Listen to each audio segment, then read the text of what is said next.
Salut et bienvenue sur cette chaîne. Alors, il y a quelques temps, je t'ai fait une vidéo pour t'expliquer que je venais d'arriver à Montréal, au Canada, dans le cadre de mon PVT. Et donc, je voudrais t'expliquer un petit peu plus en détail dans cette vidéo ce qui m'a amené à prendre cette décision et à vivre cette expérience au Canada. Mais avant ça, je vais vous expliquer ce qu'est le PVT parce que tout le monde n'est pas forcément au courant. PVT, ça signifie permis vacances travail. En anglais, c'est WHV, Working Holiday Visa. Et ce visa est un permis ouvert, c'est-à-dire que pendant une durée déterminée, on va pouvoir voyager ou travailler à notre guise dans un pays étranger.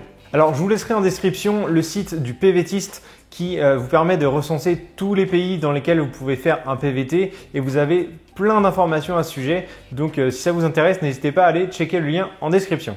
Il est donc possible de faire un PVT au Canada et pour les Français, il a une durée de 2 ans. Pour les Belges, c'est 1 an uniquement et il faut avoir moins de 36 ans pour pouvoir en bénéficier. En gros, c'est vraiment le visa ultime pour voyager et découvrir une nouvelle culture, un nouveau pays.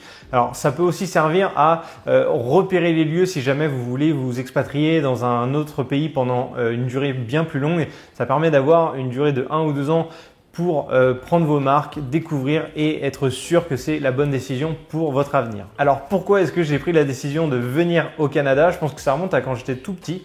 Ma mère parlait souvent du Canada et elle a voulu y aller. Et avec mon père, ils sont partis en vacances pour découvrir le Québec. Donc ils ont fait Montréal plus un tour du Québec et ils ont ramené des photos incroyables. J'adorais les paysages, j'adorais tout ce qu'ils pouvaient me raconter à ce sujet. Et donc je m'étais dit qu'un jour je voudrais y aller à mon tour. Alors évidemment, vous vous doutez bien qu'il y a eu quelques étapes entre les deux. Je suis parti en vacances en 2016 au Canada juste pour voir un petit peu à quoi ça ressemblait, pour découvrir les paysages, pour découvrir la ville, les gens, etc. Je suis resté 10 jours à peu près, j'ai fait tout un tour du Québec, je suis resté un petit peu à Montréal, j'ai discuté avec des amis qui vivent ici et j'ai adoré cet endroit et je me suis dit que ça pouvait être vraiment l'occasion parfaite pour vivre une expérience à l'étranger et ça a conforté mon choix de vouloir rester ici plus longtemps. Lorsque j'ai quitté mes amis à la fin de mon séjour, je leur ai simplement dit à bientôt et alors je ne savais pas exactement combien de temps ça allait prendre parce qu'il fallait que ça mûrisse un petit peu dans ma tête et que je me renseigne sur la façon de faire pour venir ici mais je savais que tôt ou tard j'allais revenir et y vivre un petit peu plus longtemps. C'est là que je me suis intéressé fortement au PVT et à comment on s'inscrit pour pouvoir venir au Canada. Et en 2018, je me suis inscrit, j'ai postulé pour le PVT, c'est-à-dire qu'il y a tellement de demandes des Français et des Belges d'ailleurs qu'il y a des quotas qui sont donnés par l'immigration canadienne et tout le monde ne peut pas y aller tous les ans évidemment. Donc c'est une sélection, c'est un tirage au sort. Et donc en gros, il faut s'inscrire dans un bassin. Un bassin, c'est simplement, vous vous inscrivez sur le site internet, vous donnez quelques informations, votre nom se retrouve dans un bac et de temps en temps, l'immigration canadienne tire au sort certains noms et il vous envoie un mail pour vous dire vous avez été sélectionné, est-ce que vous êtes toujours OK pour faire un PVT? Je me suis donc inscrit en novembre 2018, il me semble, et 2 mois plus tard, fin janvier, je me suis retrouvé sélectionné. J'ai reçu le fameux mail qui me disait vous êtes tiré au sort, est-ce que c'est toujours OK? Et moi j'ai dit évidemment oui, un grand oui. Donc j'ai fait pas mal de démarches, il y a des informations à donner, des documents à envoyer, etc. Et après 3 mois d'attente, j'ai reçu la lettre d'introduction. La lettre d'introduction, tout simplement, c'est une lettre qui te dit à partir d'aujourd'hui, tu as 1 an pour venir sur le territoire et activer ton PVT qui ensuite sera d'une durée de 2 ans. Alors je vous avoue qu'au moment où on reçoit cette fameuse lettre, on est comme un fou. Moi, j'ai passé mes journées quasiment à regarder des vidéos sur YouTube ou des articles en rapport avec le Canada, en rapport avec le PVT, en rapport avec Montréal, enfin tout. J'étais prêt à déménager le lendemain. Sauf que pour des raisons aussi bien personnelles que professionnelles, j'ai pas pu partir tout de suite et j'ai pris la décision de partir en mars 2020. Donc j'étais toujours dans les délais, j'avais encore 1 mois de battement et donc en principe tout allait bien. Sauf que 2 jours avant mon avion, donc le 18 mars, le gouvernement et français et canadien et d'ailleurs tous ceux dans le monde ont fermé leurs frontières et ont annoncé le fameux confinement et ça a un petit peu tout plombé parce que moi j'avais lâché mon appartement, mes clients en région parisienne Et j'avais vraiment tout laissé tomber pour vivre juste chez mes parents une dizaine de jours, dire au revoir à la famille et aux amis. Et puis après, je m'en allais.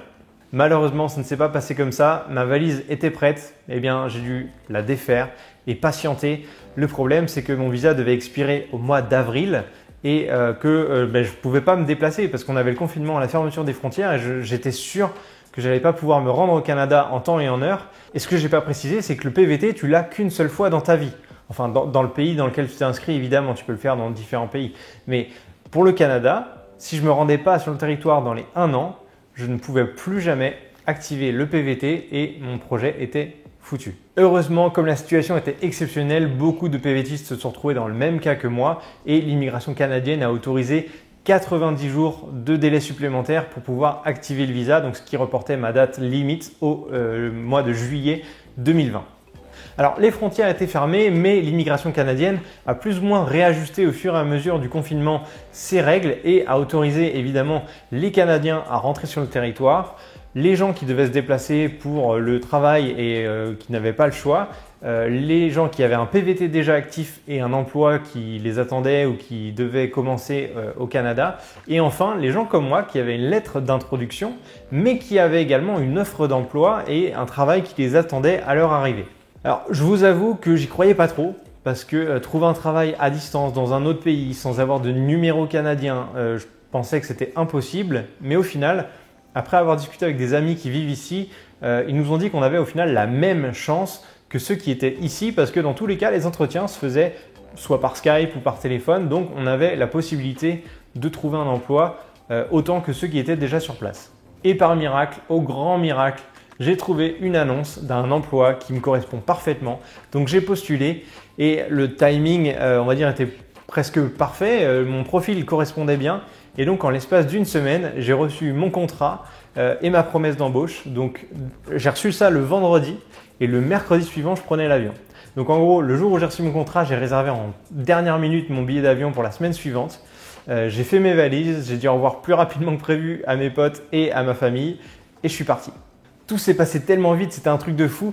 Le seul truc qui me stressait, c'était qu'en arrivant à l'aéroport, à l'immigration, au moment où ils doivent nous donner notre visa, ils me refusent. C'était une possibilité parce que les agents d'immigration ont le pouvoir de te dire ton travail n'a pas un intérêt essentiel en cette période de crise, donc on t'invite à rentrer chez toi tout simplement.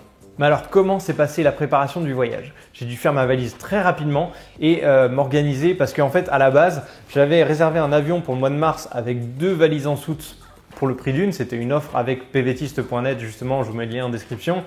Et au final, là, j'ai pas pu voyager avec la même compagnie qui était encore fermée.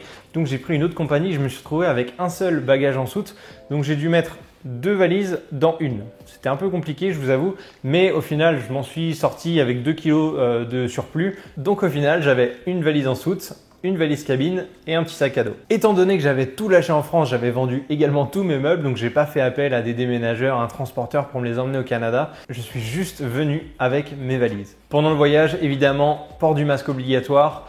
1 mètre ou 2 de distance entre chaque personne. Donc, il y avait toujours un siège d'écart entre les personnes qui n'étaient pas de la même famille. C'était un voyage un petit peu bizarre, mais ça s'est fait. Honnêtement, ce qui était entre guillemets cool, c'est qu'il n'y avait pas beaucoup de monde. L'avion n'était pas rempli, donc très peu d'attente.